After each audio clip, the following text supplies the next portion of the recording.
Okay, today I'm going to talk to you guys a little bit about cutouts. It's important to remember that when we're talking about cutouts, we're really talking about selections. In order to cut something out, you have to isolate it from its background. So you need to select the thing it is that you want to isolate.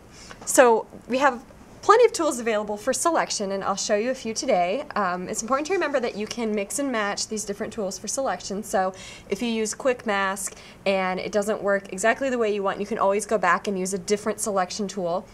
For example, the basic way of selecting anything in Photoshop, kind of the most basic, simplest way possible, is this tool right here, the Marquee Tool.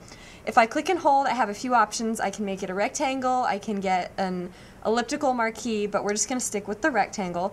Now I'm going to click with my mouse and hold the mouse down and drag it, and I'm going to actually drag out a box.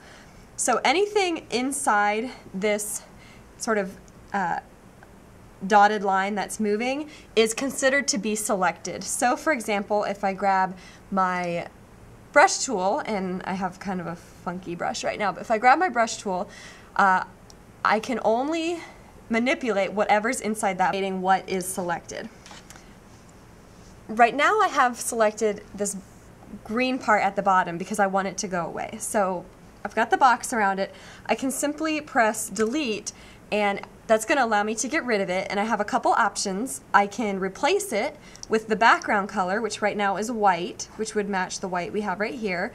I can replace it with the foreground color, which right now is black, or I can use one of these other options, which we can talk about later. But for the most part, you're often going to use the background color. So go ahead and hit OK, and now I've deleted everything that was in that box. And you can see that if I were to do that here in the middle of the teapot, same thing's going to happen. It's deleting whatever's in the box. So I'm going to press Apple Z. Now I can actually create more than one area that I want to select. So right now this area is selected. If I hold Shift, I can select another area. And what I'm doing is I'm just adding all these different parts together. So whatever becomes selected, and I'll do one down here, that's what we're manipulating. So if I grab my paintbrush, I can only manipulate what's inside those sort of scrolling marquees.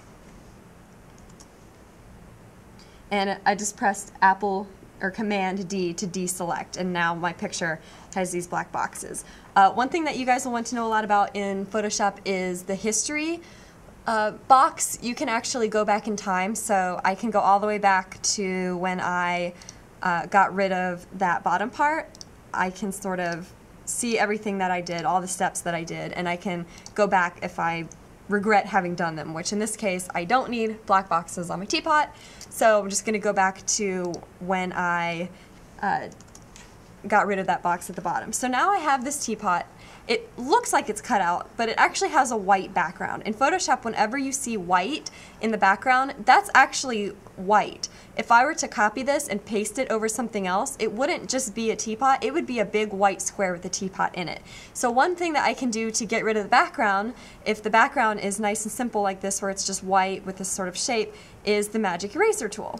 This is not a great tool, but it will sort of help make sense of what's happening. So I can click here, Magic Eraser, and click on the white, and it's going to delete that white. And anytime I see these gray and white checkers, I know that now I have a clear background. So if I were to copy and paste this, it wouldn't have a white box, it would just be the teapot. Another way that I can select is to use my lasso tool. The default is this lasso right here. This is very difficult to use. Let's say, for example, I want to cut a heart out of this. It's very difficult to draw because it's hard to draw with the mouse. So it's going to have kind of weird edges. It's not a pen tool, but without curves. Okay, so that's one way of selecting items. In the other videos, I'm going to show you Quick Mask, I'm going to show you how to use the pen tool, and I'll talk a little bit about some of the things you need to think about when you're selecting.